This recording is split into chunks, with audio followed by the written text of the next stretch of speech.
Welcome, and thank you for watching our presentation of Project 2, Brazil. I'm Paul Brusuelas, and my project team of Sarah Wu and Craig Fairhurst are excited to share with you a new product opportunity in the country of Brazil. Introducing Cheirosa. Cheirosa is a line of personal products of body sprays, deodorants, and antiperspirants. The word in Portuguese means smelling, and in Brazil is known to mean something that smells good from dawn to dusk.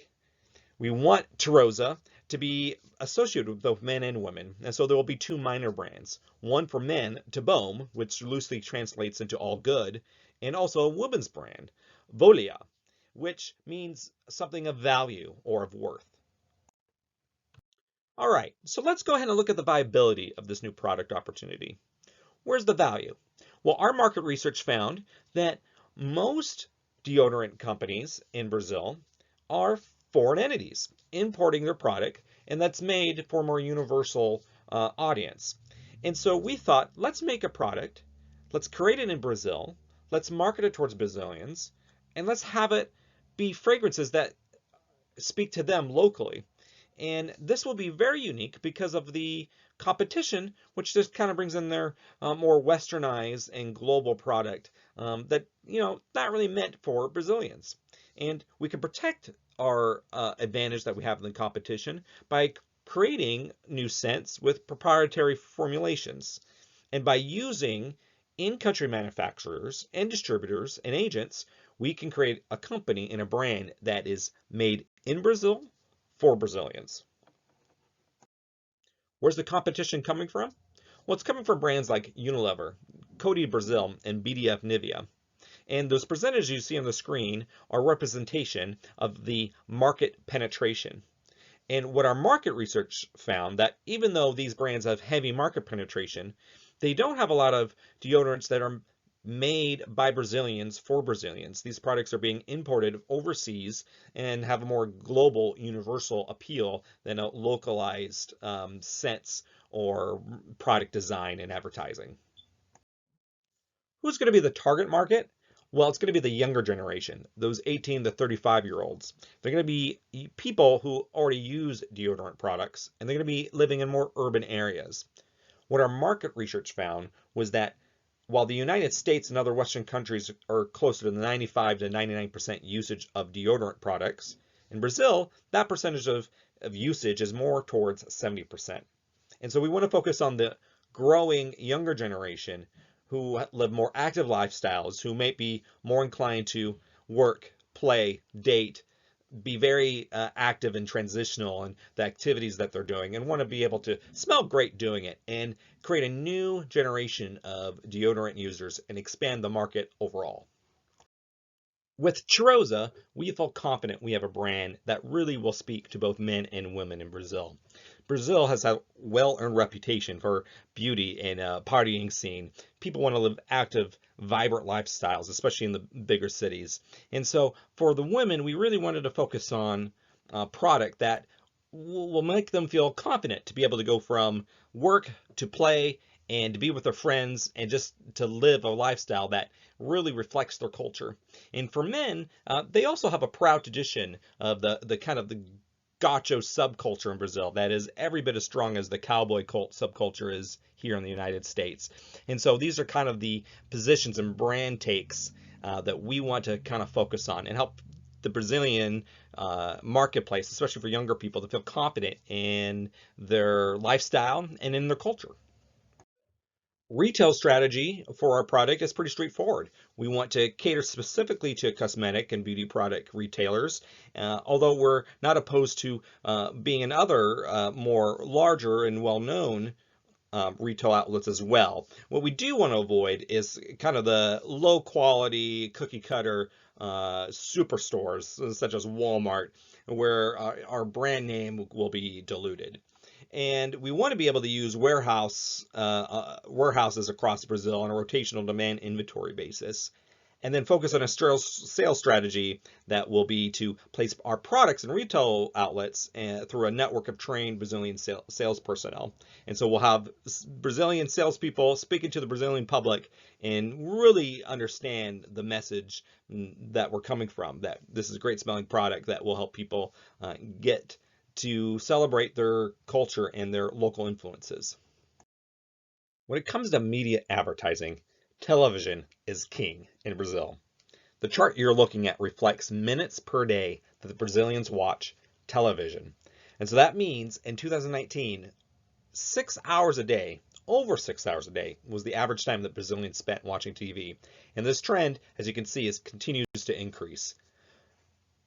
So in light of this development of heavy television watching, we wanted our big idea to be a television commercial, one that could be played on TV or on YouTube or other video and social media sites. And so our big idea, as you can follow along on the screen here, is to have a lovely, beautiful young woman playing soccer, active, having fun. And then we see her again, the same young woman, in an office presentation. She went from having fun to being serious, working, multifaceted lifestyle. And then we see that she ends her day by going on a fun date in the Brazilian landscape, watching and looking at the beautiful nature around her. And she then turns to the camera and says the big idea, which is to play, work, and live with confidence. And then we have a logo of Tarosa fade into view, and the commercial ends. The idea being that we capture that this product can help people live their lives in any phase that they want, and live with confidence, and be beautiful, and smell great, and really capture the Brazilian lifestyle and scenery. Now, when considering the price that our product will have in the market, we wanted to be able to take advantage of this growing trend where consumers globally and also in Brazil are moving away from kind of the traditional colognes, perfumes, and aftershaves, those pricier products that people used to use to smell good, and moving to more high quality deodorants and antiperspirants and body sprays, things that are easier, more convenient, and cheaper. And so people are willing to pay for a higher premium level quality of product to smell good in the form of deodorant and antiperspirant and body sprays, because they're moving their money away from those older traditional ways of fragrancing the body. And we found that prices on some of the e-commerce sites like AliExpress.com, they usually deodorants ranged for a stick between 20 Brazilian reals to 36. And so we really thought our product at the higher end, between 28 to 40 reals, Brazilian reals, would be appropriate.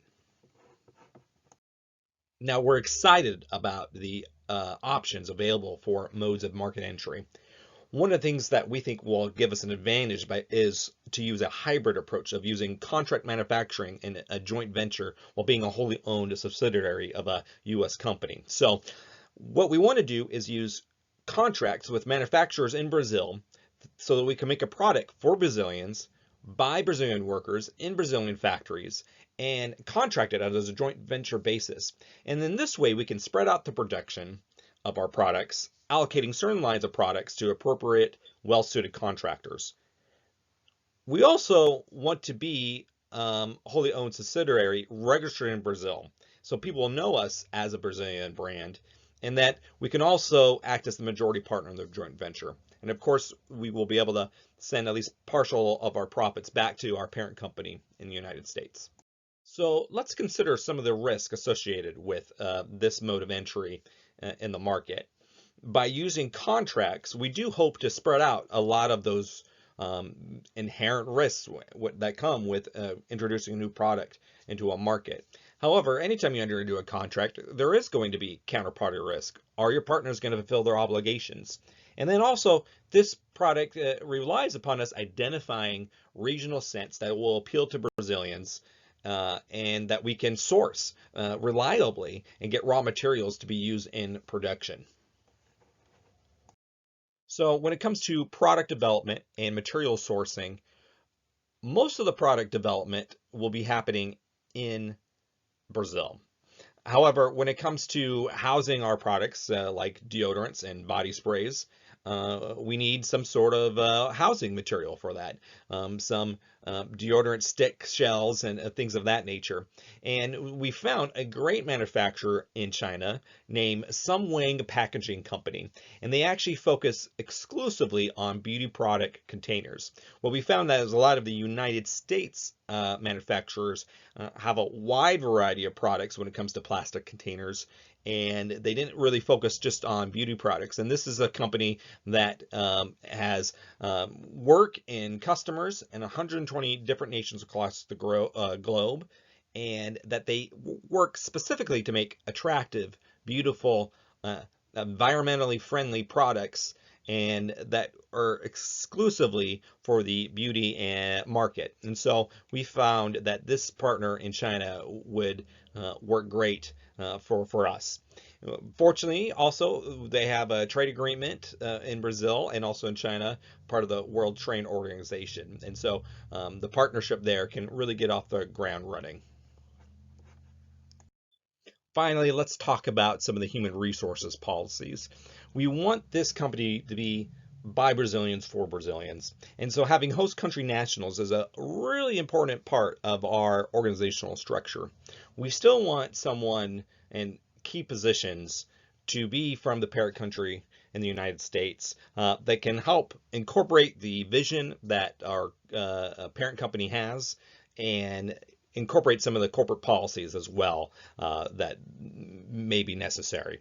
And so our CEO, we want to hopefully have as a parent country national. As you see on the chart, next to the different positions, you have a PCN for parent country national or HCN, host country national. And so you can see that for the most part, we want host country nationals. We want Brazilians to be in key positions. So we really do have an ethnocentric type mindset when it comes to hiring policy and position policy.